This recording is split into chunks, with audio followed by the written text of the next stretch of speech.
हरे कृष्णा। ओम अज्ञानतिमिरन्धस्य ज्ञानाञ्जनशलाकया चक्षुरुन्मिलितं येन तस्मै श्रीगुरुवे नमः। नमः ओं विष्णुपदाय कृष्णप्रेष्ठाय भूतले श्रीमते भक्तिवेदांत स्वामिन् इति नामिने। नमस्ते सारस्वते देवे गौरवाणी प्रचारिणे निर्विशेष शून्यवादी पाश्चात्यदेशतारिणे। जय श्री कृष्ण चैतन्य प्रभु नित्यानंद श्री अद्वैत गदाधर श्रीवासादि गौर भक्तवृंद। हरे कृष्णा कृष्ण कृष्ण हरे हरे, हरे राम राम राम हरे हरे। हरे कृष्णा। तो आप सबका स्वागत है आज के हमारे नित्य होने वाले श्री बृहद भागवतामृत क्लास में। कल हमने एक विशिष्ट प्रसंग देखा जहाँ पर गोप कुमार महरलोक की यात्रा करते हैं और महरलोक में जाने के बाद उन्हें स्वर्गलोक से भी अत्यधिक आनंद वहाँ पर प्राप्त होता है और इस महरलोक में फिर उन्हें भगवान यज्ञेश्वर का भी दर्शन होता है। कुछ दिनों पश्चात जब वहाँ पर वो सुखपूर्वक रह रहे थे, फिर भी उनके मन में व्रजभूमि के प्रति आकर्षण बढ़ते जा रहा था। उन्हें फिर से व्रजभूमि की याद आ रही थी। तो एक दिन वो इसी प्रकार से दुखित अवस्था में थे तो उनके महरलोक में उच्चतर लोक से मतलब तपोलोक से 4 कुमारों में से एक सनत कुमार उस महरलोक में आए। सभी ऋषियों ने, सभी मुनियों ने वहाँ पर उनका स्वागत सत्कार किया और जब गोप कुमार को पता चला कि महरलोक से भी बढ़कर एक लोक है जहाँ पर ये सारे योगींद्रगण निवास करते हैं और वे भगवान की नित्य सेवा में उपस्थित रहते हैं, तो गोप कुमार के मन में इस तपोलोक को देखने की इच्छा हुई और वे संकल्प पूर्वक अपने मंत्र का जाप करने लगे और थोड़ी ही देर में गोप कुमार जो है तपोलोक में जा पहुँचे। तो अभी वहाँ पर क्या होता है, तपोलोक में क्या प्रसंग होता है, इसका वर्णन हम आज करने वाले हैं।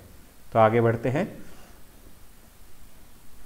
उस तपोलोक में मैंने श्रीमान सनक, सनातन, सनंदन और जिनका पहले महरलोक में दर्शन किया था उन श्री सनत कुमार के भी दर्शन किए। तो जब गोप कुमार महरलोक में थे तो वहाँ पर 4 कुमारों में से केवल एक ही कुमार वहाँ पर उपस्थित हुए थे, उनका नाम था सनत कुमार। और उनका दर्शन करने के बाद उनके मन में तपोलोक जाने की इच्छा जागृत हुई। वे देखना चाहते थे कि जिस प्रकार स्वर्गलोक में भगवान वामनदेव निवास करते हैं, महरलोक में भगवान यज्ञेश्वर निवास करते हैं, तो उसी प्रकार से तपोलोक में भगवान के कौन से रूप की उपासना होती है, ये जानने की तीव्र इच्छा उनके मन में थी। और इस वजह से वे तपोलोक गए और तपोलोक में आकर उन्होंने देखा कि वहाँ पर 4 कुमार उपस्थित है। उनके नाम थे सनक कुमार, सनातन कुमार, सनंदन कुमार और सनत कुमार। ये 4 कुमारों के नाम हैं। ये चारों के चारों कुमार ब्रह्मा जी के प्रथम मानस पुत्र हुए और साथ ही साथ ये चारों जो कुमार है ये भगवान के शक्त्यावेश अवतार भी है।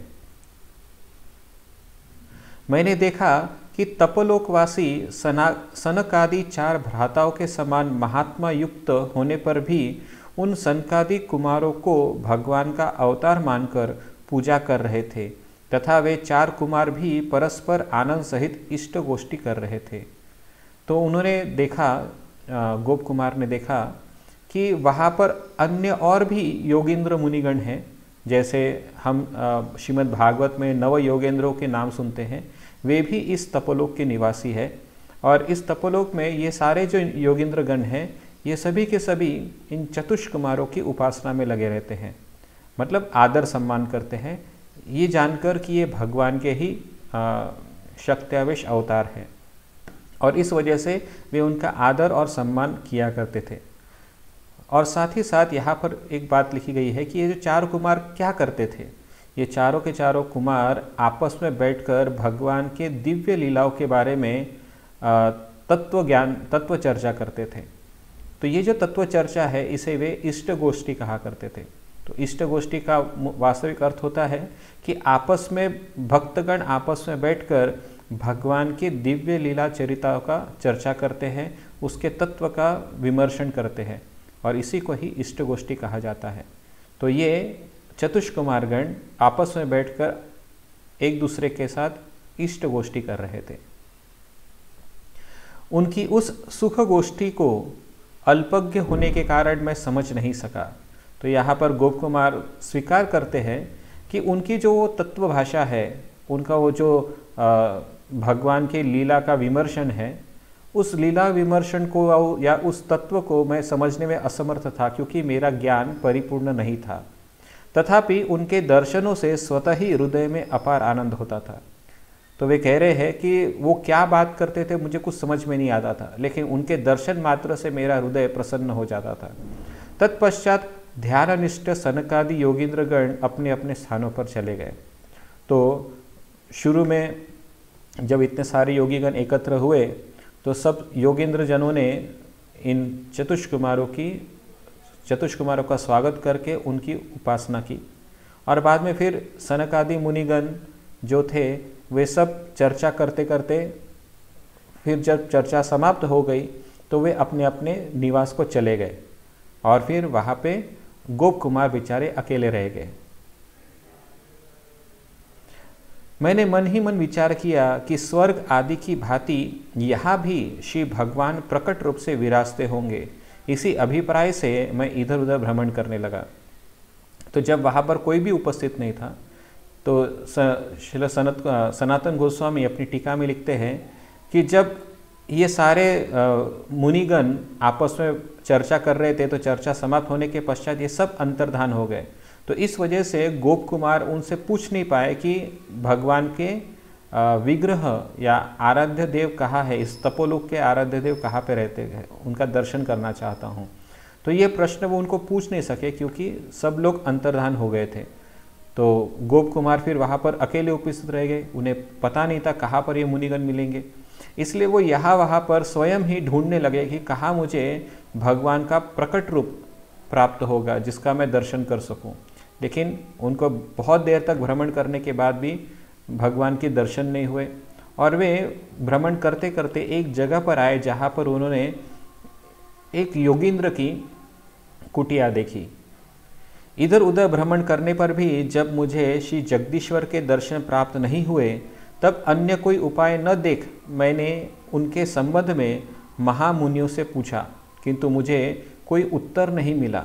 यहाँ तक कि उनके सामने दंडवत होकर स्तव आदि करने पर भी उन्होंने मेरी ओर देखा तक नहीं। तो यहाँ पर वे बोल रहे हैं कि जब मैंने उन मुनियों के सामने उपस्थित हुआ, वे मुनिगण सबके सब ध्यान में लगे हुए थे, ध्यान में लीन थे, वे भगवान के चिंतन में समाधिस्थ थे। और जब मैं उनके पास गया, उनको दंडवत प्रणाम आदि इत्यादि किया, और साथ ही साथ इतना ही नहीं उनका स्तवन भी किया, उनकी स्तुति भी की। लेकिन इतना करने के बावजूद भी इन ऋषिगणों ने मेरी तरफ देखा भी नहीं। तो एक तरह से गोप कुमार को पहले आश्चर्य हुआ कि ये ऋषिगण इस प्रकार से क्यों बर्ताव कर रहे हैं। तो बाद में उन्हें पता चला कि ये सब के सब ऋषिगण जो है समाधिस्थ अवस्था में होने के कारण बाहरी अवस्था में, बाहरी चेतना में वो नहीं है, इस वजह से बाहर क्या हो रहा है उनको कुछ ज्ञात नहीं है। इसलिए वे गोप कुमार के शब्दों का प्रत्युत्तर नहीं दे पा रहे थे। वे मुनिगण प्राय समाधि में ही रहते थे और आत्मा में रमण करते थे, इसलिए आत्मा के अलावा अन्य किसी भी विषय में उनका मनोयोग नहीं था। तो ये जो सारे ऋषिगण थे ये हमेशा समाधि में रहा करते थे, और समाधि में वे हमेशा आत्माराम होने के कारण आत्मा में ही रमण करते थे। तो इस वजह से वे एक बार समाधि में बैठ जाते थे तो फिर बाद में कई कई दिनों तक वे समाधि से बाहर नहीं निकलते थे। और इस वजह से गोप कुमार ने जब प्रश्न पूछा तो वे उसका उत्तर देने में असमर्थ रहे। वहाँ मेरी भगवान के दर्शन की अभिलाषा फलीभूत नहीं हुई, अपितु आत्माराम गणों के संसर्गवशतः मेरी वह आशा क्षीण होने लगी। तथापि मैं उस मंत्र जप का भी त्याग नहीं किया। तो जब इतने सारे ऋषिगण जब सबके सब समाधि में वहाँ पर थे, तो वास्तविक वो जगह का ही ऐसा प्रभाव था कि उस प्रभाव के कारण गोप कुमार के मन में जो भगवान का दर्शन करने की तीव्र इच्छा थी वो भी धीरे धीरे क्षीण होने लगी, और उसके भी मन में इन ऋषियों की तरह समाधि ध्यान करने की इच्छा उत्पन्न होने लगी। तो कहने का आशय यहाँ पर यह है कि जिस प्रकार से अलग अलग लोकों में भगवान के विभिन्न रूप उपस्थित होते हैं, तपोलोक में इस प्रकार का रूप उपस्थित नहीं होता। क्यों नहीं होता इस प्रकार का स्वरूप? क्योंकि हर ऋषि वहाँ पर समाधि अवस्था में भगवान को अपने भीतर ही उनका दर्शन कर लेता है, और इस वजह से वहाँ पर विशिष्ट रूप की उपासना करने की कोई विधि ही नहीं है, क्योंकि हर ऋषि वहाँ पर समाधि में ही परमात्मा स्वरूप भगवान को देख लेता है। तो इस वजह से जब गोप कुमार अलग अलग जगह पर भगवान का प्रकट रूप देखने का इच्छा कर रहा था, तो उसे कोई भी प्रकट रूप वहाँ पर दिखाई नहीं दिया। तो ये चीज़ बाद में उसे पता चली। लेकिन दूसरी बात एक और महत्वपूर्ण यहाँ पर है कि ये जो इच्छा थी उसकी भगवान का प्रकट रूप देखने की, तो वो इच्छा धीरे धीरे कम होने लग गई। तो यहाँ पर क्यों ऐसा लिखा है कम होने लग गई? क्योंकि उस वातावरण का, उस जगह का प्रवाह ही ऐसा था कि हर कोई व्यक्ति वहाँ पर समाधि में लीन था। तो वो वातावरण के प्रभाव से गोप कुमार के भी मन में समाधि की ही इच्छा जागृत होने लगे, और इस वजह से वो भी इस समाधि भावना में लीन होने का विचार करने लगा। लेकिन क्योंकि उसे समाधि अवस्था क्या होती है, कैसे उसे स्वीकार करना है, ये मालूम नहीं था, इसलिए उसने अपने गुरु ने जो मंत्र दिया था उसी मंत्र का वो जाप करने लगा। तो मंत्र जाप का प्रभाव इतना पावरफुल था कि उसका समाधि करने की इच्छा जो थी उसको वो करने की आवश्यकता ही नहीं पड़ी। क्यों आवश्यकता नहीं पड़ी? क्योंकि ये जो मंत्र जाप था, भगवान मदन गोपाल जी का मंत्र जो था, वो मंत्र सभी प्रकार के समाधि अवस्थाओं का भी फल है।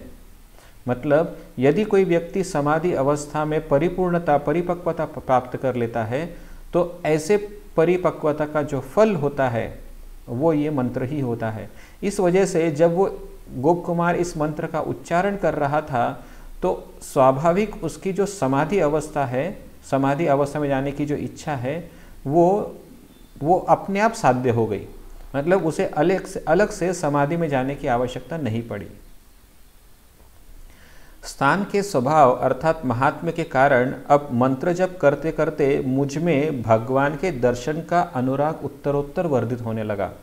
इससे मुझे चित्त प्रसन्नता रूप जो आनंद प्राप्त होता था, उसकी तुलना में सनक आदि मुनियों के संसर्ग से उत्पन्न आनंद फीका लगने लगा।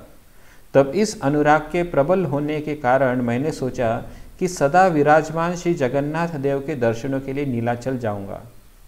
तो जब उस जगह पर जब वो रह रहे थे तपोलोक में, तो एक प्रकार से कोई एक आपस में बात नहीं करता था, क्योंकि सबके सब समाधि में थे। तो क्योंकि गोप कुमार इसका भाव जो था जिज्ञासु भाव था, तो जिज्ञासा करने के लिए कोई व्यक्ति नहीं था, तो वापस गोप कुमार का जो चित्त है फिर से अपने आराध्य भगवान जगन्नाथ जी के पास, या भगवान जगन्नाथ जी का दर्शन करने की लालसा उसके मन में जागृत हो गई।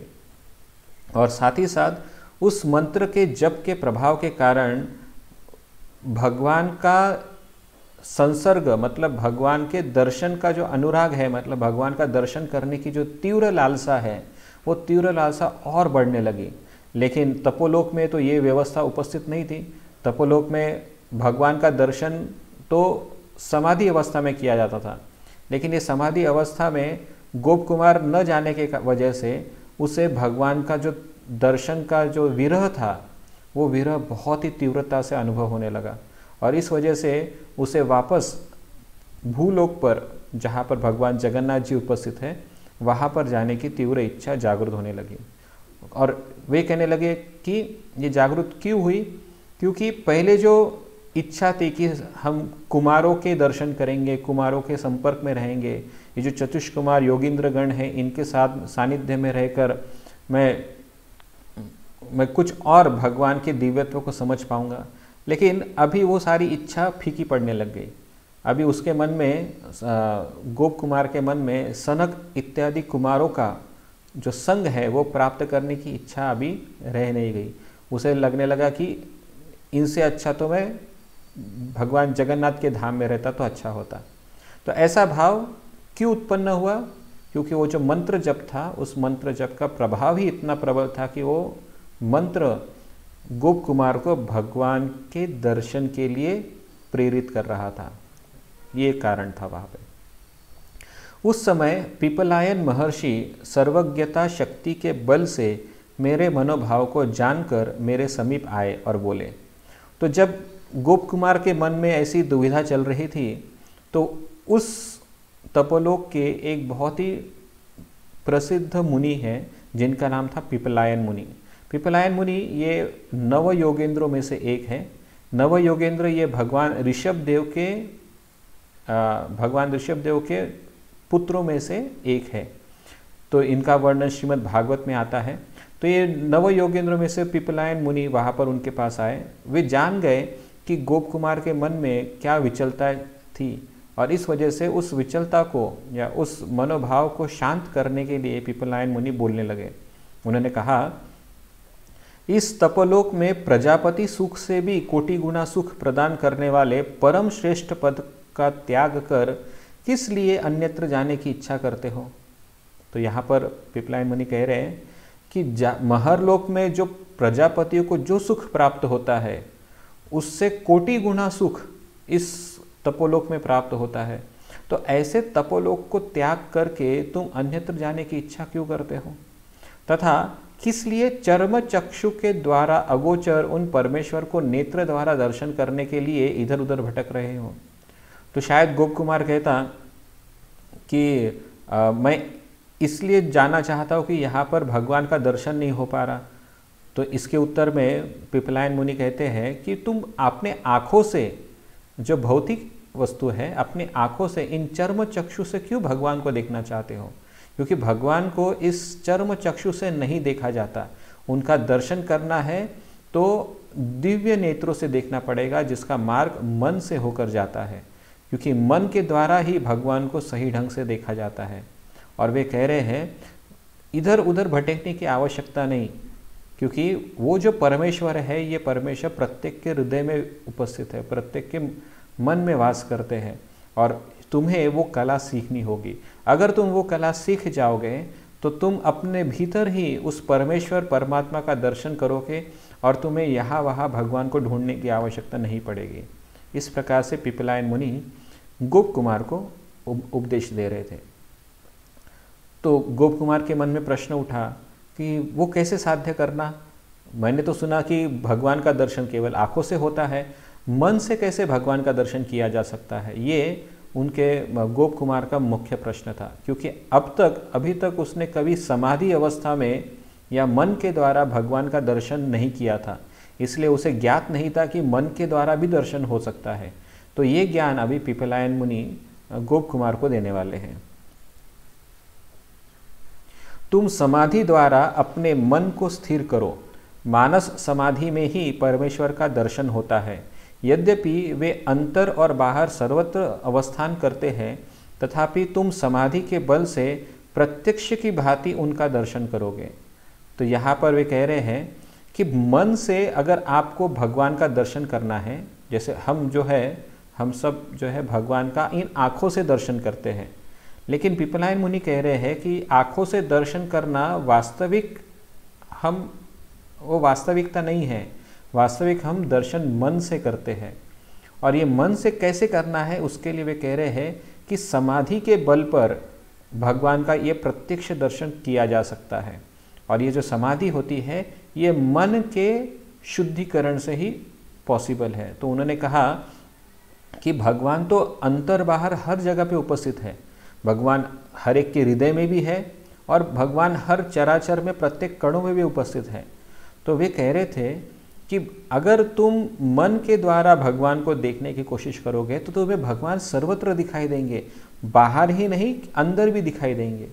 अब ये पिपलायन मुनि ये क्यों कह रहे थे, क्योंकि गोप कुमार बहुत ही विरह भाव से भगवान को इधर उधर ढूंढ रहे थे और वो सोच रहे थे कि तपोलोक में मुझे भगवान का दर्शन नहीं हो रहा, तो इसलिए मुझे वापस भूलोक जाना चाहिए दर्शन करने के लिए।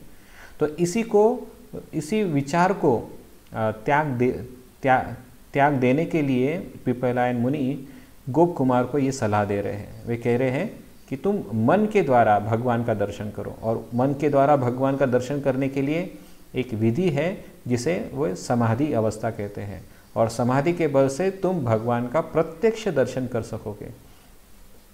तो फिर गोप कुमार के मन में प्रश्न आता है कि समाधि से कैसे भगवान का दर्शन किया जा सकता है। तो इसके उत्तर में पीपलायन मुनि कहते हैं, मन के द्वारा केवल ध्यान ही होता है ऐसा नहीं, बल्कि चक्षु द्वारा श्री हरि का जो साक्षात दर्शन होता है वह भी केवल मन के द्वारा ही संपूर्ण होता है। तो ये बहुत ही सुंदर उपदेश है और ये बहुत प्रैक्टिकल भी है हमारे समझने के लिए कि वास्तविक तौर पर जब हम आँखों से देखते हैं तो हम जो भी भगवान का दर्शन करते हैं या जो भी हम बाहर कुछ चीज़ अनुभव करते हैं आँखों से, तो वो वास्तविक आँखों से नहीं होता। तो वो कैसे होता है? वो वास्तविक मन का ही प्रतिभाव होता है। यहाँ पर लिखा है, मन के द्वारा केवल ध्यान ही नहीं होता, वो आँखों से जो देखते हैं हम, उसे मन में जब अनुभूति होती है तभी हम उस देखने को देखना कह सकते हैं। अभी कैसे समझे इस बात को? तो सिंपल सी अंडरस्टैंडिंग है। कल्पना कीजिए कि अगर आपके हाथ में कुछ एक सर्किट बोर्ड है, जैसे हमारे अलग अलग इलेक्ट्रॉनिक एप्लीकेशंस होते हैं, तो समझ लें कि आपके हाथ में एक सर्किट बोर्ड है। अभी जिस व्यक्ति को, अगर जो व्यक्ति इंजीनियर नहीं है, लेट्स से कोई साधारण व्यक्ति बिजनेसमैन है या कोई और मेडिकल प्रोफेशन से है, तो वो सर्किट बोर्ड को देखेगा तो उसको कुछ समझ में नहीं आएगा ये कि ये क्या है। वो देख रहा है लेकिन देखकर भी समझ नहीं रहा है, समझ रहे?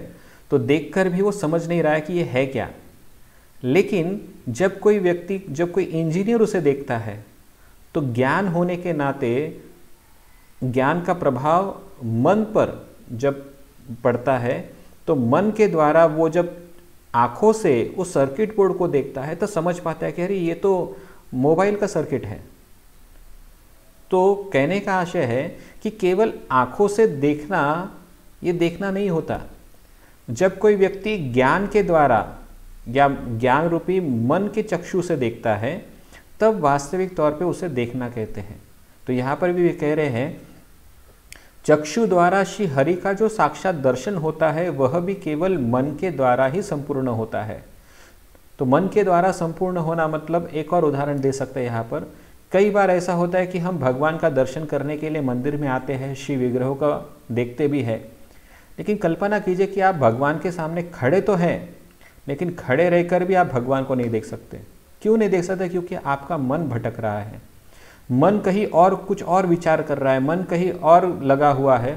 तो आप भगवान के सामने खड़े होकर आँखों से भगवान को देख भी रहे, आपकी आँख भगवान को देख रहे हैं, लेकिन फिर भी आप भगवान की उपस्थिति अनुभव नहीं कर पाएंगे।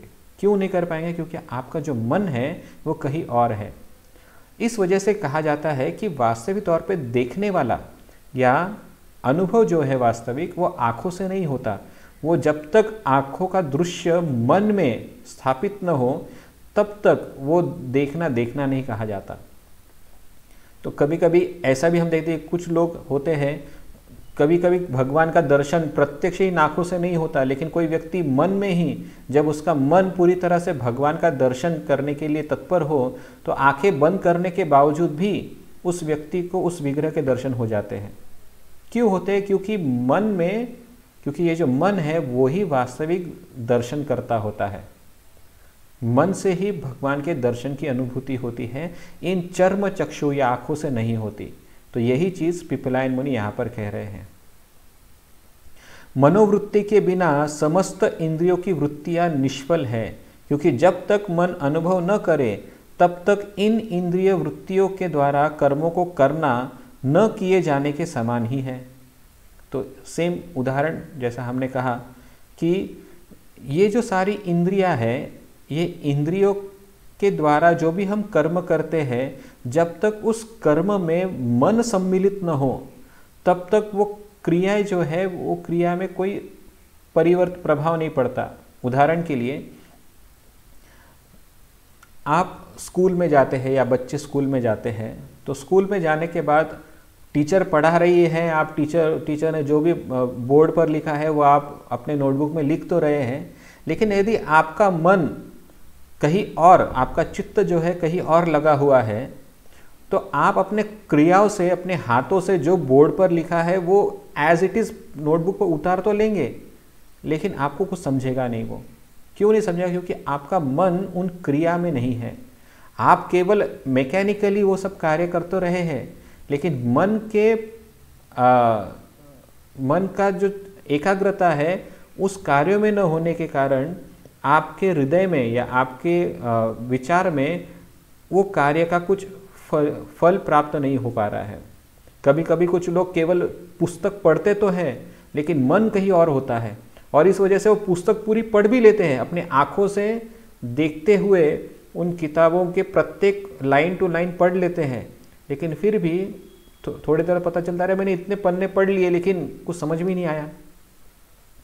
तो इसलिए पीपलायन मुनि कहते हैं कि ये जो इंद्रिय जो है, ये इंद्रिय केवल एक मैकेनिकल डिवाइस है, मतलब एक प्रकार से इंस्ट्रूमेंट है ये, लेकिन वास्तविक इस इंस्ट्रूमेंट का उपयोग करने वाला मन होता है। तो अगर तुम, पीपलायन मुनि कह रहे हैं जो कहाँ से, अगर तुम इस मन को ही अगर उपयोग करोगे समाधि के द्वारा, तो तुम भगवान का दर्शन हर कहीं पे कर सकते हो। इसलिए तुम्हें कहीं और जाने की आवश्यकता ही नहीं है, ऐसा पीपलायन मुनि का कहना है। यह सत्य है कि भगवान भक्त वात्सल्य आदि गुणों के द्वारा कभी कभी किसी के बाह्य नेत्रों द्वारा भी गोचर होते हैं, किंतु वह दर्शन भी ज्ञान रूप दृष्टि द्वारा ही संघटित होता है। तो यहाँ पर शायद गोप कुमार के मन में प्रश्न हो कि यदि आप कहते हैं कि भगवान मन के द्वारा ही देखे जा सकते हैं, तो कभी कभी भगवान जो है हमारे आंखों के द्वारा भी दिखे जा सकते हैं।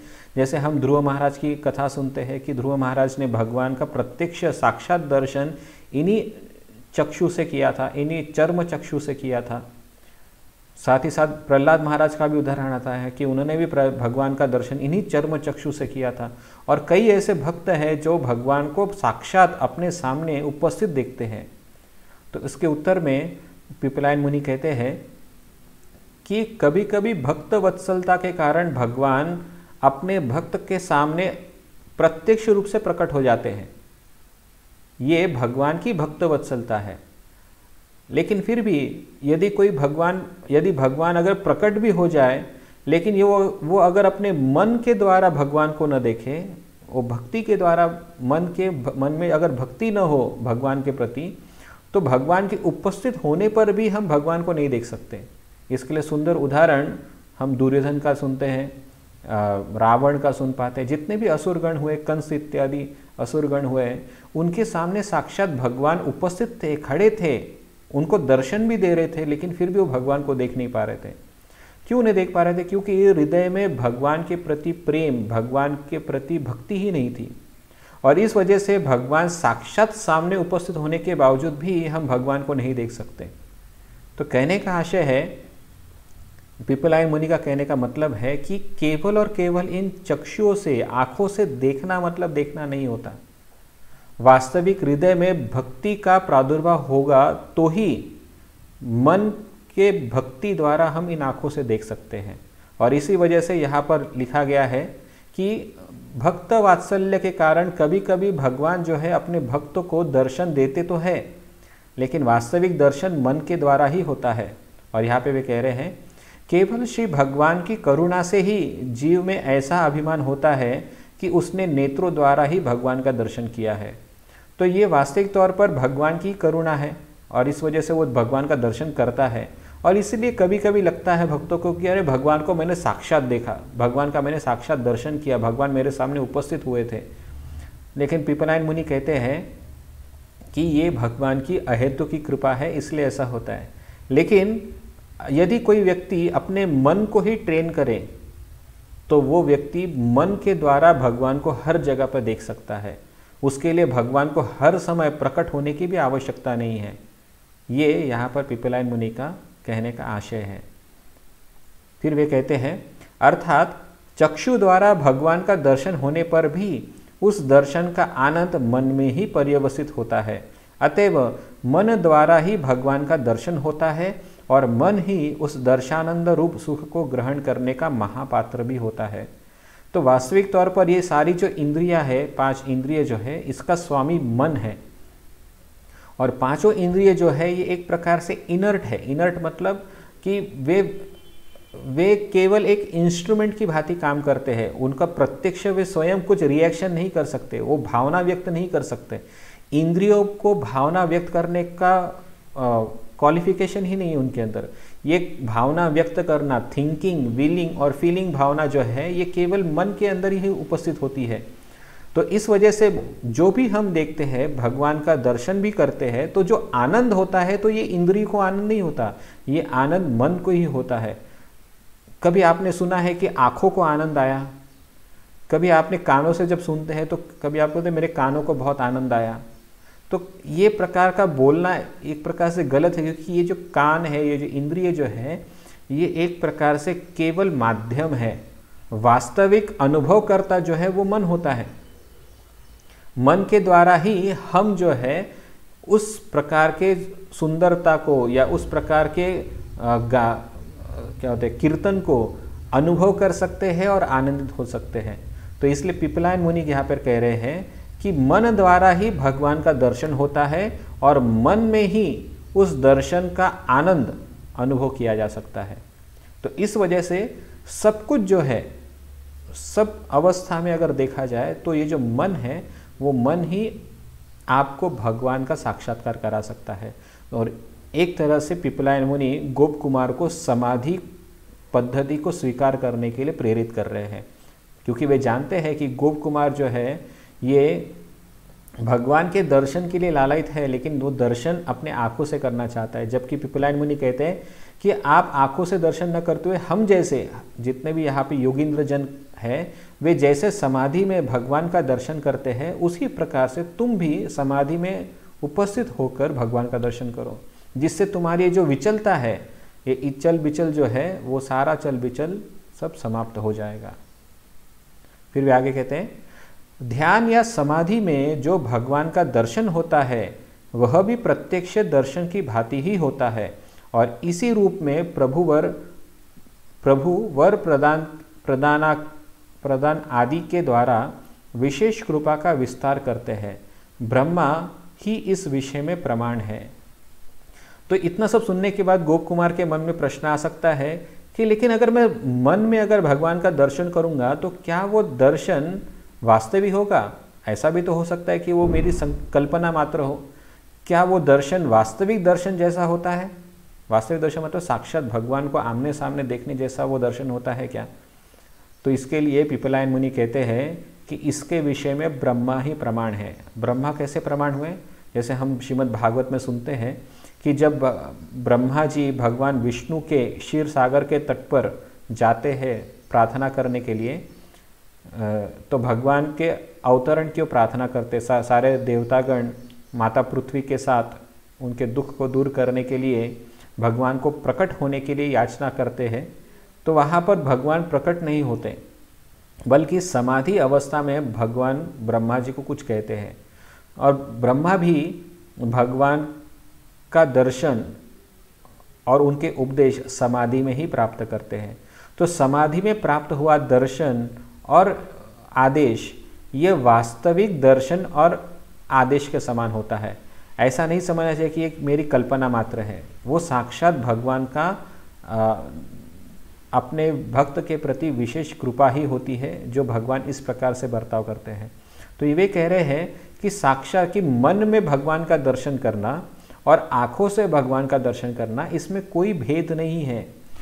यदि भगवान आपके आँखों के सम्मुख उपस्थित न हो, बल्कि आपके मन में अगर उपस्थित हो, तो वे एक प्रकार से वास्तविक उनकी उपस्थिति ही है जो आपको दर्शन दे रही है। तो इसी रूप में प्रभु वर प्रदान आदि के द्वारा विशेष कृपा विस्तार करते हैं। तो हम देखते हैं कि कई बार भगवान भक्तों के स्वप्न में आकर दर्शन देते हैं, या फिर भक्त जब ध्यानस्थ अवस्था में होते तब भगवान उनको दर्शन देते हैं। तो वास्तविक ये जो दर्शन है ये सत्य दर्शन होता है। इसे कभी भी हमें भ्रम नहीं समझना चाहिए, क्योंकि भगवान इसी के द्वारा कई बार अपने भक्तों के साथ आदान प्रदान करते हैं, और ये दर्शन भी वास्तविक दर्शन के ही जैसा होता है। फिर वे आगे कहते हैं, इस प्रकार नवधा भक्ति में स्मरण भक्ति ही मुख्य है। क्योंकि स्मरण के द्वारा समस्त इंद्रियों में श्रेष्ठ मन की वृत्ति को श्री भगवान के प्रति समर्पण किया जा सकता है। तो यहाँ पर सनातन गोस्वामी भी अपने टीका में लिखते हैं कि नवविधा भक्ति जो है, श्रवण, कीर्तन, स्मरण, वंदन, अर्चनम, वंदनम, दास्यम, साख्यम, आत्मनिवेदन, ये जो नवविधा भक्ति है, ये सारी नवविधा भक्ति में स्मरण पद्धति जो है यही मुख्य मानी गई है। तो कोई प्रश्न कर सकता है कि अरे हमने तो सुना था कि चैतन्य महाप्रभु ने कहा कि श्रवण और कीर्तन ये नवविधा भक्ति में सर्वप्रमुख है। चैतन्य महाप्रभु भी कहते हैं कि नवविधा भक्ति में श्रवण और कीर्तन ही प्रमुख है, लेकिन यहाँ पर सनातन गोस्वामी कह रहे कि स्मरण प्रमुख है। तो वास्तविक तौर पे देखा जाए तो ये इसमें कोई भेद है ही नहीं। क्यों भेद नहीं है? क्योंकि श्रवण और कीर्तन इन कार्यों के द्वारा हम स्मरण पद्धति को ही तो प्रेरित कर रहे हैं। श्रवण के द्वारा हम भगवान का स्मरण ही तो करना चाहते हैं। जब तक हम श्रवण नहीं करेंगे तब तक भगवान का स्मरण कैसे होगा? और जो व्यक्ति जानता है कि जो व्यक्ति कीर्तन में सहभागी होता है, जो व्यक्ति भगवान के नामों का गुणगान करने में सहभागी होता है, जब तक वो स्मरण नहीं करेगा भगवान का तो कीर्तन कैसे कर पाएगा? या फिर अगर कीर्तन करता है तो स्वाभाविक उसको स्मरण होगा ही। तो श्रवण और कीर्तन ये स्मरण से अभिन्न है। यदि कोई व्यक्ति सोचता है कि मैं बिना स्मरण के श्रवण करूंगा तो वास्तविक श्रवण कर ही नहीं रहा है। अगर कोई व्यक्ति कहेगा कि मैं बिना स्मरण के कीर्तन करता हूं तो वो भी कीर्तन वास्तविक किसी काम का नहीं होता, क्योंकि बिना स्मरण के कीर्तन नहीं हो सकता। तो कहने का आशय है कि श्रवण और कीर्तन ये स्मरण का ही एक अविभाज्य भाग है। वो एक दूसरे से अभिन्न है, एक दूसरे से अलग नहीं किया जा सकता उनको। इसलिए पिपलायन मुनि तथा सनातन गोस्वामी अपनी टीका में और यहाँ पर पिपलायन मुनि कहते हैं कि नवविधा भक्ति में स्मरण भक्ति ही मुख्य है। यदि कभी कभी ऐसा हो कि कोई व्यक्ति केवल स्मरण कर रहा हो, श्रवण और कीर्तन नहीं कर रहा हो, तो भी समझना चाहिए कि केवल स्मरण करने मात्र से वो भगवान का श्रवण और कीर्तन ही कर रहा है, क्योंकि श्रवण और कीर्तन का परिपक्वता जो है भगवान के स्मरण में होता है। यही चीज़ हमको यहाँ से सीखनी होगी। फिर वे आगे कहते हैं, मन के स्थिर एकाग्र होने पर ज्ञान वैराग्य आदि से भी अंतरंग प्रेम भक्ति रुचि के अनुसार साधक के चित्त में निरंतर स्फुरित होती है।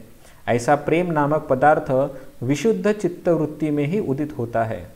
तो यहाँ पर उन्होंने कहा कि मन के स्थिर होना, एकाग्र होने पर ज्ञान वैराग्य इत्यादि से भी अंतरंग प्रेम भक्ति रुचि के अनुसार साधक के चित्त में निरंतर स्फुरित होती है।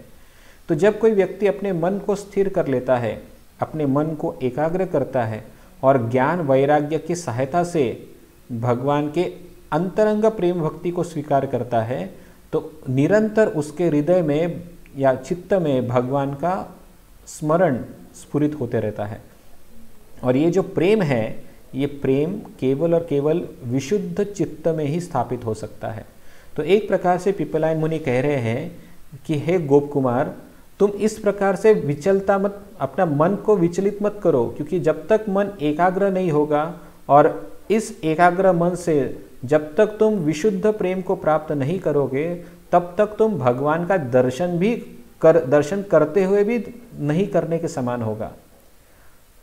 इसका हम उदाहरण देख सकते हैं कि जब गोप कुमार जगन्नाथपुरी से जब वृंदावन जाते हैं तो वृंदावन में जाने के पश्चात भी उनका मन वहाँ पर स्थिर नहीं रहता, जबकि वृंदावन में जाना ही सभी या वृंदावन में निवास करना ही सभी साधन भक्ति का फल होता है।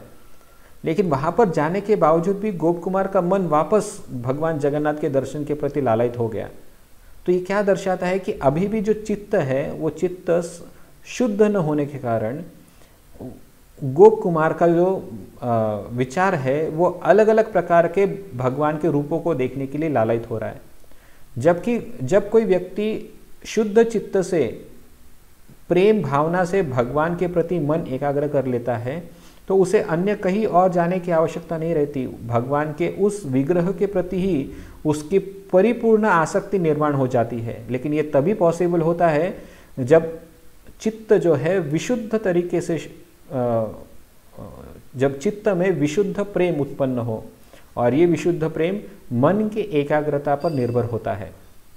तो इसलिए पिपलायन मुनि कह रहे हैं कि हे गोप कुमार, तुम समाधि अवस्था को या समाधि के भाव को या समाधि के साधना को स्वीकार करो, जिससे बहुत ही शीघ्र तुम्हारे भी मन में इस प्रकार का विशुद्ध प्रेम उपस्थित होगा। तो ये विशुद्ध प्रेम क्यों इतना महत्वपूर्ण है? सभी प्रकार के, पिपलायन मुनि यहाँ पर बता रहे हैं कि सभी प्रकार के साध्यों या सभी प्रकार के साधन भक्ति का या साधन कार्यों का परिपूर्ण परिपक्व जो भाग है वो है प्रेम। मतलब द टॉप मोस्ट अचीवमेंट जो है, हर प्रकार की आध्यात्मिक साधना जो है उसका टॉप मोस्ट अचीवमेंट जो है वो प्रेम होता है। यदि हम डिफरेंट स्टेजेस अगर देखेंगे भक्ति के, तो उसमें समाधि अवस्था तो है ही, लेकिन समाधि अवस्था के बाद आता है प्रेम की अवस्था। तो ये जो प्रेम है, विशुद्ध प्रेम जो होता है, ये प्रेम तब तक पॉसिबल नहीं होता जब तक मन पूरी तरह से भगवान के चिंतन में समाधिस्थ न हो। इसलिए यहाँ पर कहा जा रहा है कि समाधि जो अवस्था है वो प्राप्त करने के लिए मन का विशुद्ध होना आवश्यक है। तो ये प्रेम क्या होता है? सनातन गोस्वामी अपनी टीका में प्रेम की 7 प्रमुख विशेषताएं बताते हैं। तो ये 7 प्रमुख विशेषता क्या है? तो ये बताने का आशय इसलिए है यहाँ पर क्योंकि लोग कहते हैं कि भगवान की भक्ति करनी चाहिए, भगवान की उपासना करनी चाहिए, लेकिन क्यों करनी चाहिए ये हर एक व्यक्ति अपना अपना अलग विचार रखता है। लेकिन सर्वोच्च जो अवस्था है वो है भगवान का प्रेम प्राप्त करना। कोई कहता है कि मुझे धन प्राप्ति चाहिए, कोई कहता है स्वर्ग प्राप्ति चाहिए, कोई कहता है मुझे सिद्धियों की प्राप्ति चाहिए, कोई कहता है मुझे बस आत्मा में ब्रह्म सुख की कामना है। लेकिन सर्वोच्च अवस्था जो है भगवान की भक्ति करने का, वो वास्तविक है भगवान के प्रति प्रेम उत्पन्न करना। तो कोई कहेगा कि ये प्रेम क्यों उत्पन्न करना चाहिए, ऐसा प्रेम में क्या खासियत है जो हमें प्रेम के लिए लालयित होना चाहिए? तो इसके लिए सनातन गोस्वामी अपनी टीका में 7 प्रमुख विशेषताएं प्रेम की बताते हैं। पहली विशेषता यह है कि सभी कर्म, ज्ञान, वैराग्य इत्यादि अनंत साधनों का साध्य भगवत प्रेम ही है। तो जो कुछ भी हम भक्ति में करते हैं या जो कुछ भी हम आध्यात्मिक कार्य करते हैं, जैसे कर्म हो या ज्ञान विधि हो या वैराग्य हो, ये कर्म, ज्ञान, वैराग्य इत्यादि जो कुछ भी साधन है वो साधन का केवल एक ही ध्येय होता है, वो है भगवान का प्रेम प्राप्त करना।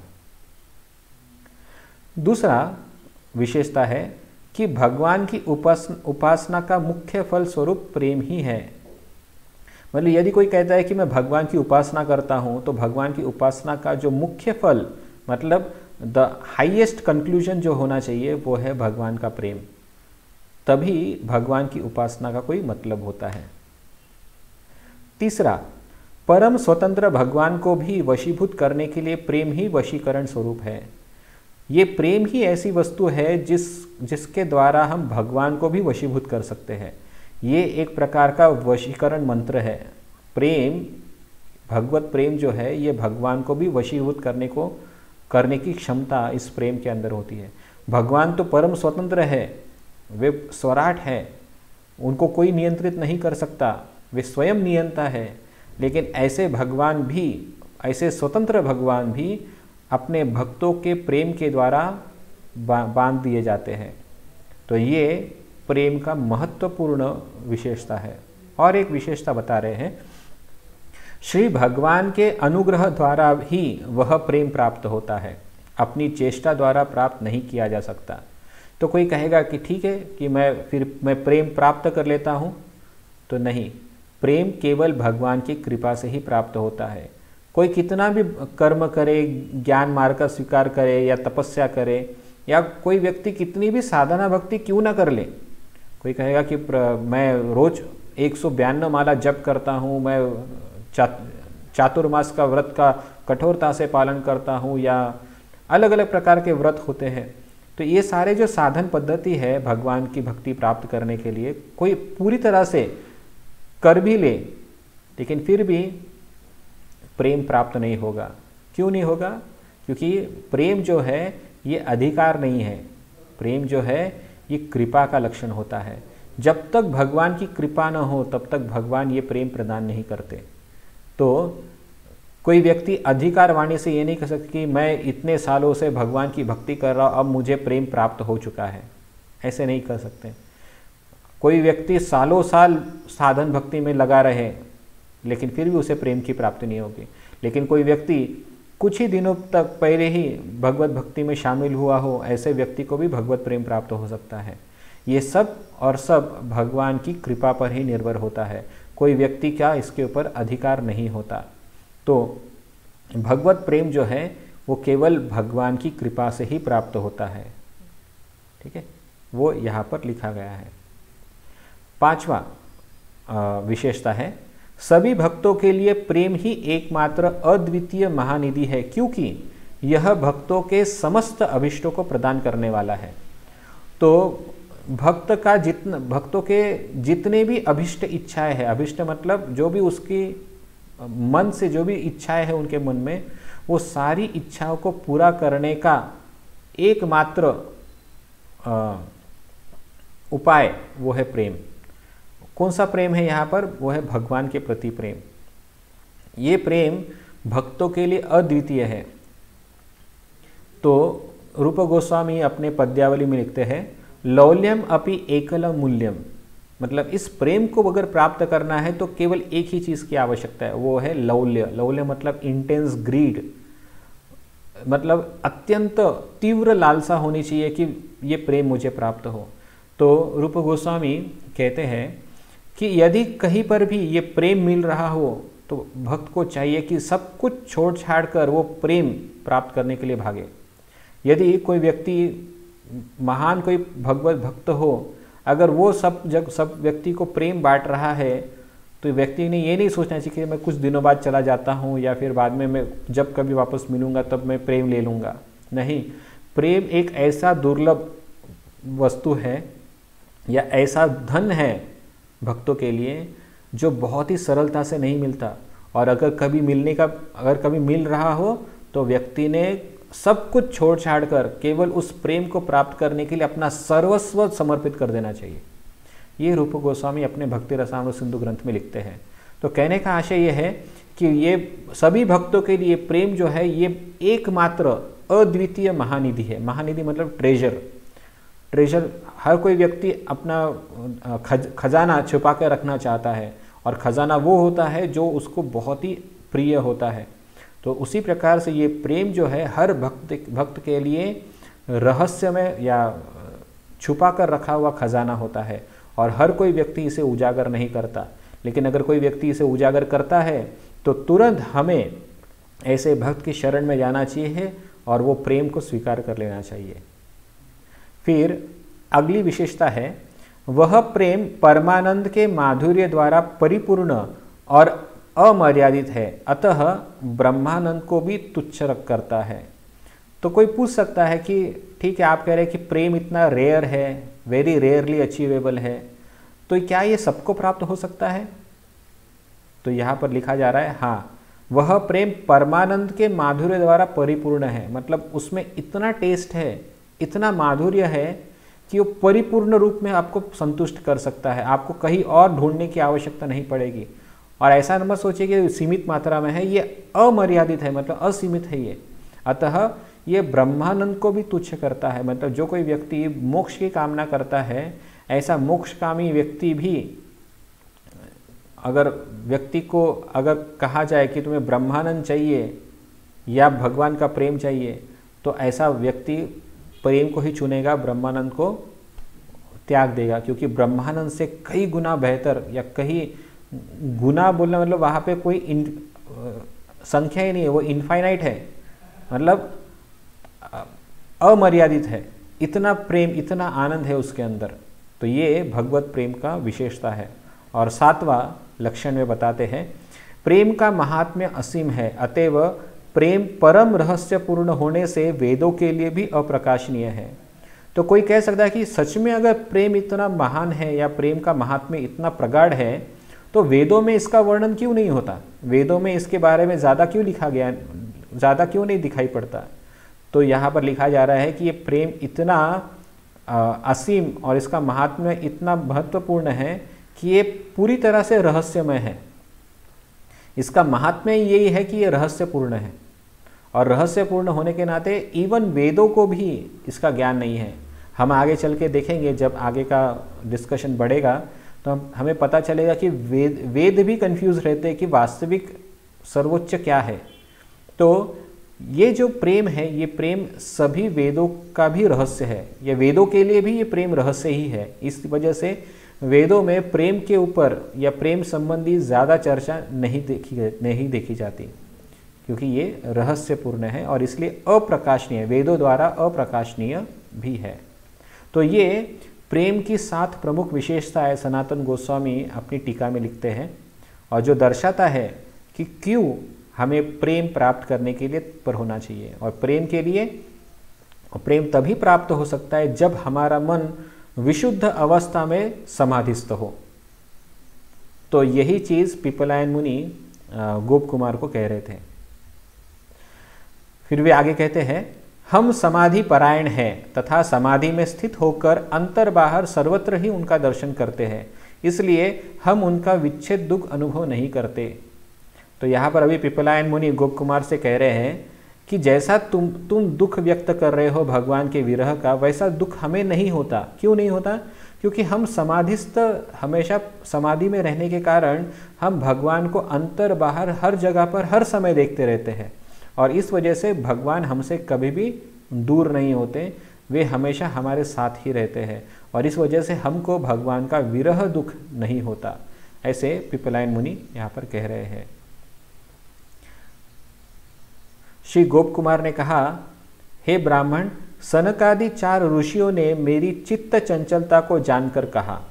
तो यहाँ पर अभी ये सारा वर्णन सुनने के पश्चात पिपलायन मुनि जब सब बता रहे थे गोप कुमार को, तब उस समय पर चतुष कुमार भी वहाँ पर उपस्थित हुए, और चतुष कुमार जान गए कि पिपलायन मुनि के इतना कहने के बावजूद भी ये जो गोप कुमार है इसका मन अभी भी चंचल है। क्यों चंचल है ये समझना होगा, क्योंकि हमें समझना है कि गोप कुमार जो है ये व्रजवासी है। व्रजवासी मतलब इसकी जो भक्ति है ये हर प्रकार के शास्त्र नियमों से परे है।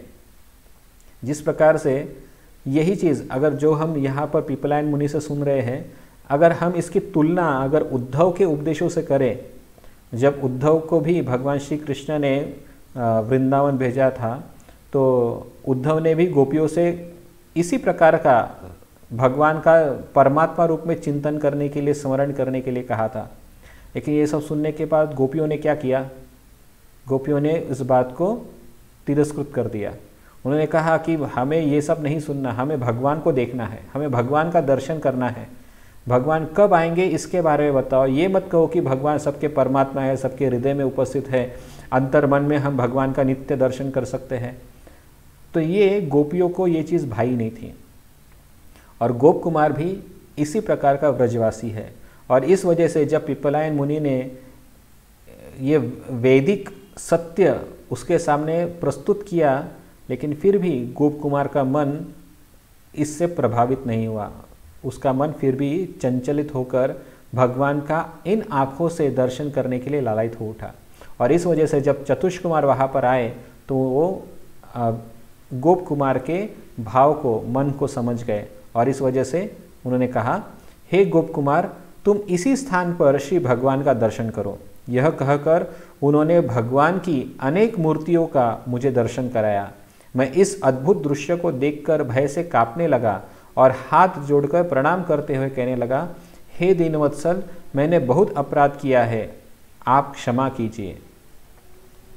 तो गोप कुमार की भावना को समझकर चतुष कुमारों ने, जो स्वयं भगवान के शक्तावेश अवतार भी है और भगवान के विभिन्न अवतारों में उनका वर्णन आता है, तो सनत कुमारों ने ही, प्रत्येक कुमार ने भगवान के अलग अलग रूप दिखाना वहाँ पर चालू कर दिया। तो कभी उन्होंने भगवान का यज्ञेश्वर अवतार दिखाया, जो उन्होंने महरलोक में देखा था। वामन अवतार का प्रदर्शन किया, जो उन्होंने स्वर्गलोक में देखा था। फिर बाद में उन्होंने नरसिंह अवतार, वराह अवतार, अन्य जितने भी भगवान के अवतार हुए थे, इन सभी अवतारों का दर्शन गोप कुमार को कराया। ये सारे अवतारों को देखने के पश्चात गोप कुमार एक तरह से भ्रमित हो गए, वो एक प्रकार से भयभीत हो गए कि अरे मैं जो सोच रहा था गोप कुमार मतलब चतुष्क कुमारों के बारे में, वो ये गलत होकर ये जो चतुष्क कुमारगण है ये साक्षात भगवान के ही प्रतिरूप है, मतलब अवतार है, ये मैं समझ नहीं पाया था। और इस वजह से मैंने चतुष्क कुमारों के प्रति अपराध कर बैठा हूँ।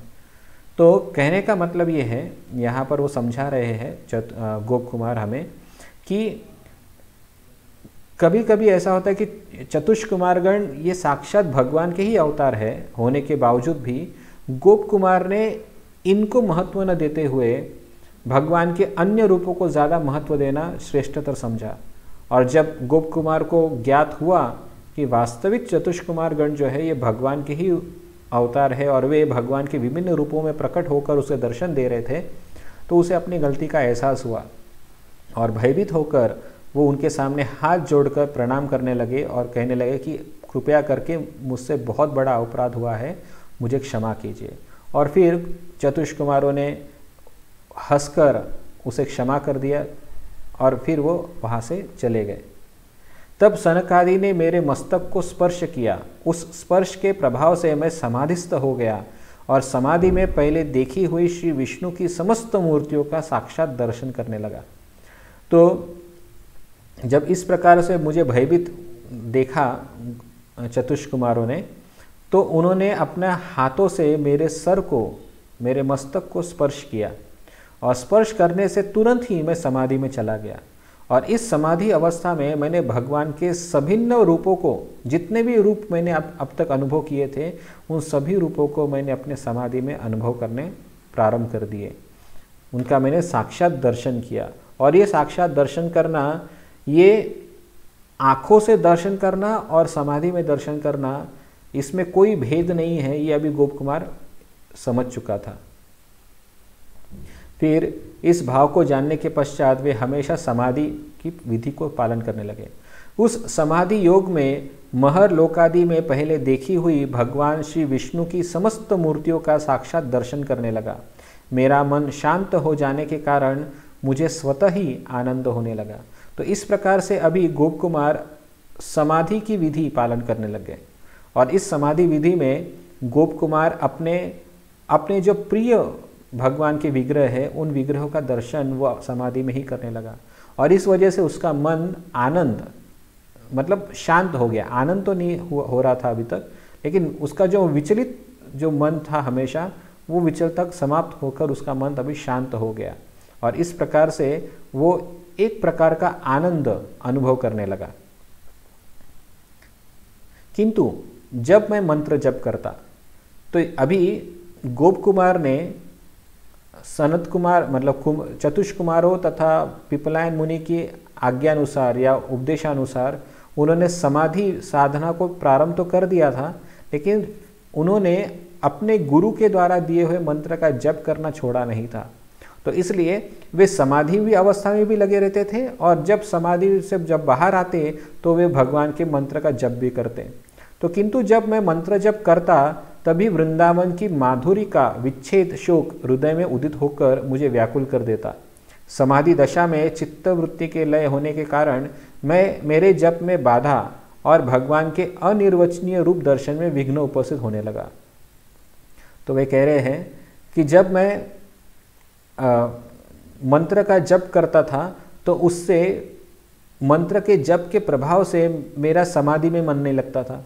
और जब मैं समाधि अवस्था में रहता था, तो समाधि अवस्था में मैं भगवान के विरह को अनुभव करता था। तो इस प्रकार से वो जो विघ्न है समाधि में रहने का, समाधि में चिरकाल तक रहने का, उसमें विघ्न आने लग गया था इस मंत्र जप के प्रभाव से। तो वे सोचने लगे कि समाधि के लिए ये मंत्र जप जो है ये विघ्नों की भांति है। तो उन्होंने सोचा कि क्या मैं मंत्र जप को त्याग दूं? तो उन्होंने ये पर्याय जो उनके पास था वो सोचने लगे कि लेकिन गुरु महाराज का तो आदेश है कि मंत्र जाप कभी भी त्यागना नहीं चाहिए, जो हमने पिछले क्लासेस में देखा कि जब उनके गुरु से उनकी मुलाकात जगन्नाथपुरी में हुई थी, तो गुरु ने उनको कहा था कि ये मंत्र जाप कभी मत त्यागना, किसी भी अवस्था में मत त्यागना। तो समाधि अवस्था में समाधि करते हुए भी या समाधि साधना करते हुए जब ये मंत्र का जाप करते तो उनका मन समाधि में नहीं लगता था, और अगर समाधि में मन नहीं लगता तो भगवान का दर्शन नहीं कर पाते। तभी क्या किया जाए, ये बहुत बड़ा प्रश्न हो गया था उनके सामने। तो इसके आगे वे कहते हैं इसलिए वे विलाप करते हैं। तो अगर आपको समझ आ गया होगा, समाधि में जाने से उनको भगवान का दर्शन होता था, लेकिन ये जो जप है, जप करने के कारण उनकी समाधि में मन नहीं लगता था या समाधि में विक्षेप होता था। तो गुरु के आदेश के कारण उन्हें जप करना अनिवार्य था, लेकिन जप करने के कारण उनकी समाधि में बाधा पड़ती थी, और समाधि में बाधा पड़ती थी तो उनको भगवान का दर्शन नहीं होता था। तो इस वजह से वो हमेशा दुखी रहा करते थे, वो विलाप किया करते थे। तब श्री जगन्नाथ के दर्शन के लिए नीलाचल जाने की इच्छा करने पर वहाँ उपस्थित महर्षियों ने मेरी अशांति का कारण पूछा। तो इस प्रकार से वो विलाप करने लगे कि मैं क्या करूँ, मैं समाधि में भी नहीं रह पाता हूँ और मैं मंत्र का जप भी नहीं छोड़ सकता हूँ। तो ये जो दुविधा मनस्थिति थी, ये वहाँ के जो ऋषिगण थे वो समझ में आ गया उनको, और वे उनके अशांति का कारण पूछने लगे। मैंने शोकपूर्वक उनसे अपनी दशा का वर्णन किया, जिसे सुनकर उन्होंने मेरी बड़ी प्रशंसा की, किंतु उनके प्रशंसामूलक वचनों को मैं समझ नहीं सका। तो यहाँ पर एक बहुत ही महत्वपूर्ण चीज़ हमें को समझ में आती है कि गोप कुमार को जो दुविधा लगती थी, इन ऋषियों ने उस दुविधा को भगवान की विशेष कृपा समझा, और वे ये सोचने लगे कि ये जो छोटा सा बालक है, इस बालक को इतनी कम आयु में ये स्थिति प्राप्त हो गई, और हम इतने वर्षों से भगवान की ऐसी समाधि में लगे हुए, लेकिन फिर भी हमें भगवान का दर्शन करने की ऐसी लालसा उत्पन्न नहीं हो रही। और इस वजह से ये सारे ऋषिगण जो थे, ये सारे जो योगींद्र मुनिगण जो थे, इन सभी ने इस बालक गोप कुमार की प्रशंसा की। तो गोप कुमार की प्रशंसा क्यों इम्पोर्टेंट है, ये तो वो ऋषिगण समझ गए थे, लेकिन गोप कुमार को समझ में नहीं आया। उन्हें लग रहा कि मैं तो विलाप कर रहा हूँ, लेकिन मेरे विलाप करने को ये प्रशंसा क्यों कह रहे हैं। तो ये ज्ञान गोप कुमार को वहाँ पर नहीं था। उसे पता नहीं था कि वास्तविक तौर पर इस प्रकार का विरह भाव जो है वो हर प्रकार के समाधि की परम अवस्था है। ये गोप कुमार को ज्ञान नहीं था, लेकिन अन्य मुनिगणों को ये ज्ञान अवश्य था कि इस प्रकार का विरह भाव उत्पन्न होना ही चाहिए, तभी वास्तविक भगवान की भक्ति में प्रगति का वो लक्षण माना जाता है। तो इस वजह से उन सभी मुनियों ने गोप कुमार को अभिनंदन किया और उसकी प्रशंसा करने लगे, लेकिन गोप कुमार को ये समझ में नहीं आया। फिर एक दिन किसी समय हंस पर बैठकर पुष्कर द्वीप में अपने भक्तों को कृपावशतः दर्शन देने के लिए जाते समय चतुर्मुख ब्रह्मा तपलोक में उपस्थित हुए। तो एक बार 4 मुख वाले ब्रह्मा जी अपने ब्रह्मलोक से पुष्कर द्वीप जा रहे थे, और पुष्कर द्वीप जाते हुए वो बीच में तपोलोक पर होते हुए गए। तपोलोक में जब वो आए तो वहाँ पर सभी मुनिगण तुरंत ब्रह्मा जी की सेवा में उपस्थित हुए।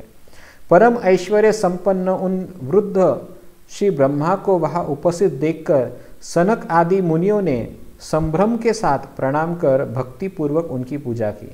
यहाँ पे संभ्रम का अर्थ है कि बहुत ही सतर्कता के साथ, मतलब जब कोई बड़ा व्यक्ति आता है तो उस बड़े व्यक्ति के आने के पश्चात बड़ी सतर्कता के साथ उनकी सेवा करनी होती है।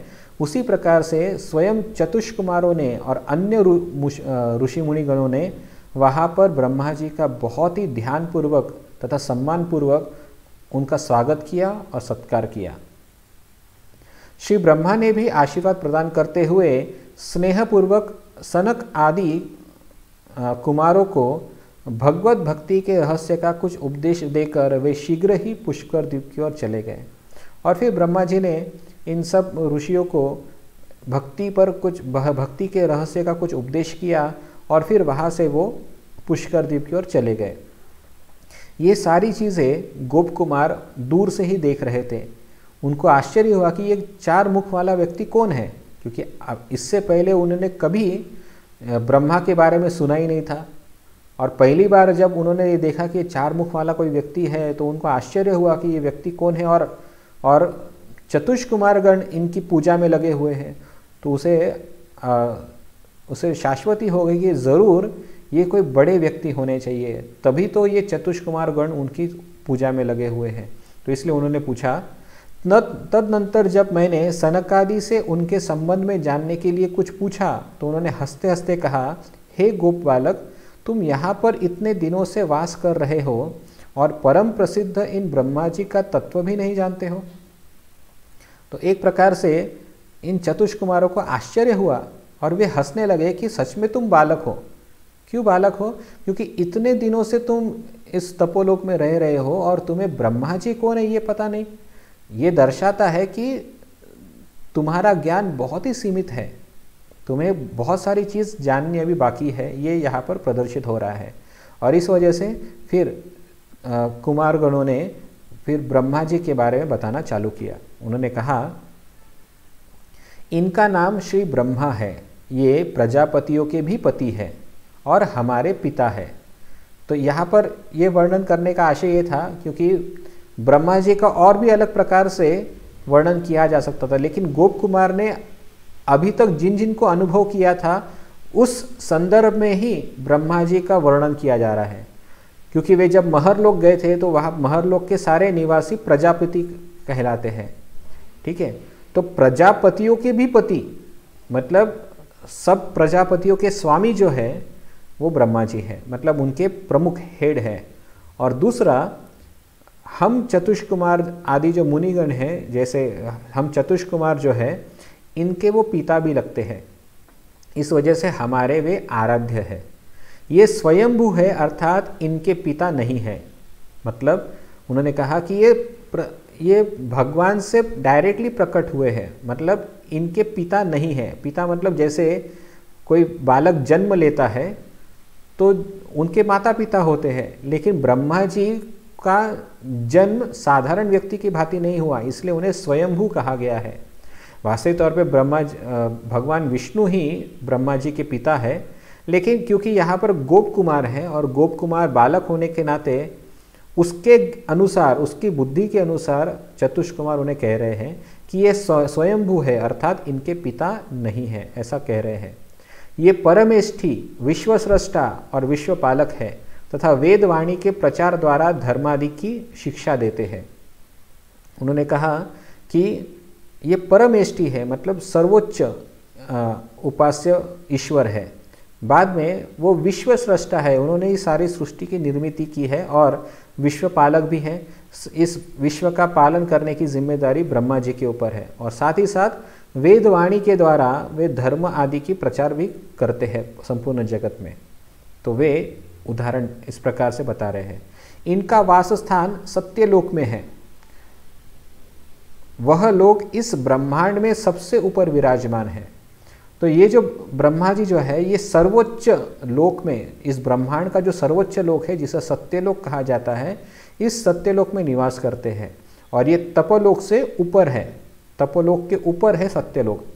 तो कहने का आशय है कि ये सर्वोच्च अवस्था है किसी भी जीव के लिए प्राप्त करने वाली। 100 जन्मों में शुद्ध रूप से स्वधर्म के आचरण द्वारा वह सत्यलोक प्राप्त होता है। तो यहाँ पर बताया जा रहा है कि वो सत्यलोक कब प्राप्त होता है, किसे प्राप्त होता है? जो व्यक्ति शुद्ध रूप से स्वधर्म का आचरण करता है। कब तक, कितने वर्ष तक? वर्ष नहीं, 100 जन्मों तक जो कोई व्यक्ति शुद्ध रूप से अपने स्वधर्म का आचरण करता है, ऐसे ही व्यक्ति को ब्रह्मलोक में स्थान प्राप्त होता है। उस सत्यलोक में जो वैकुंठ लोक है वहाँ सहस्रशीर्ष नामक महापुरुष श्री जगदीश्वर सर्वदा विराजमान रहते हैं। तो यहाँ पर चतुष्कुमारगण कह रहे हैं कि ब्रह्मा जी के लोक में भगवान का एक छोटा सा निवास स्थान है जिसे वैकुंठ भी कहा जाता है।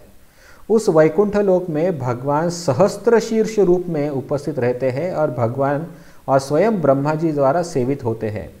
ये ब्रह्मा जी उन महापुरुष के पुत्र के समान हैं, इसलिए इन दोनों में कोई भेद नहीं है। मतलब ब्रह्मा जी जो है ये भगवान के पुत्र के ही समान है और इस वजह से दोनों में कोई भेद नहीं है, दोनों एक ही जैसे व्यक्ति है।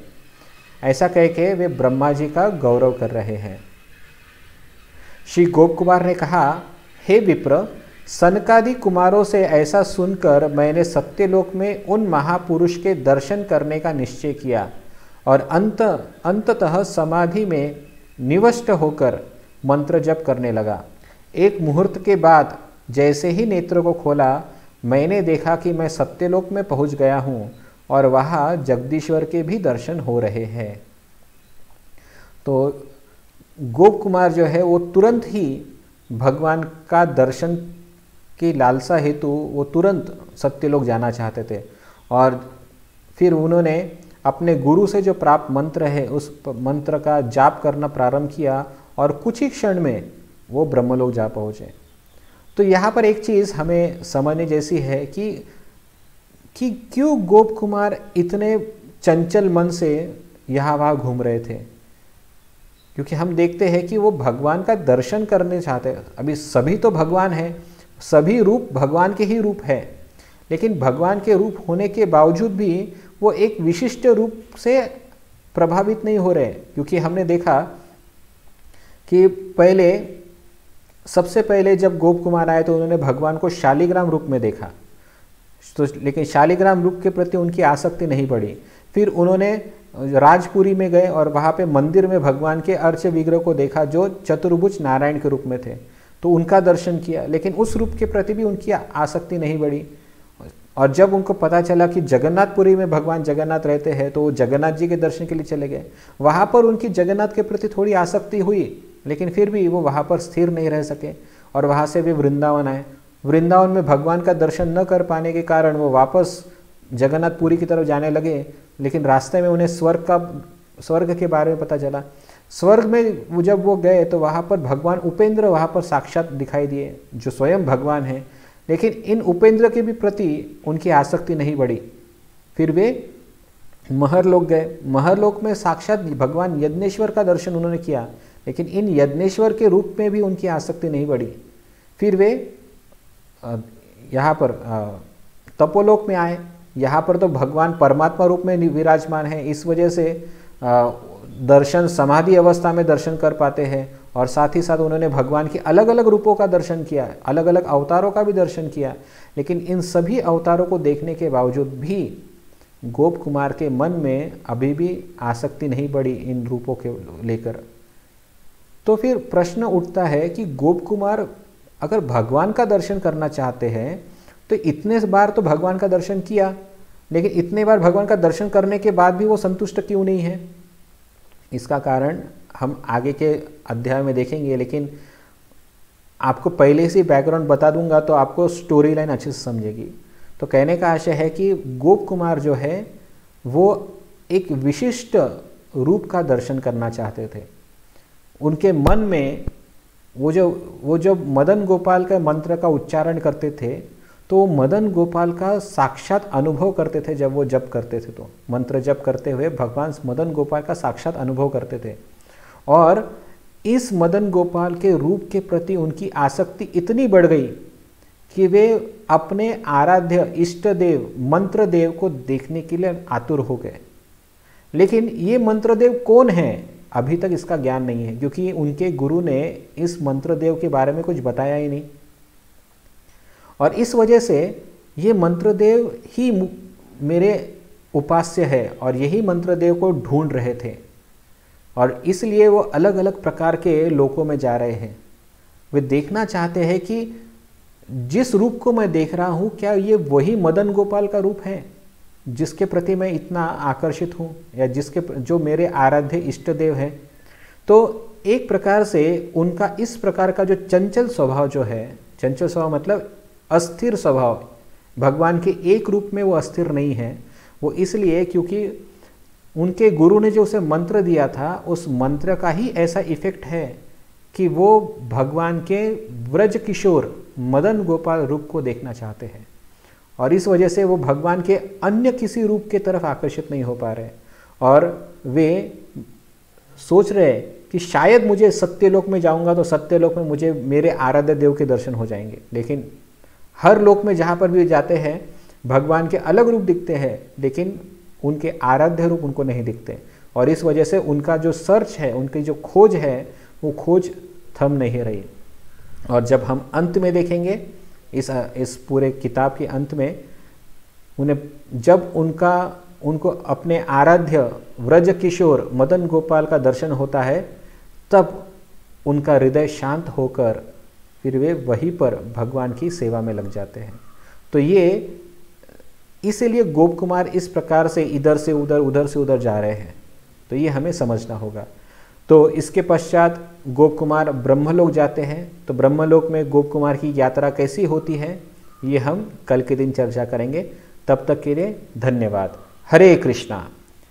श्रील प्रभुपाद की जय, श्रील सनातन गोस्वामी पाद की जय, शिव बृहद भागवतामृत ग्रंथ की जय।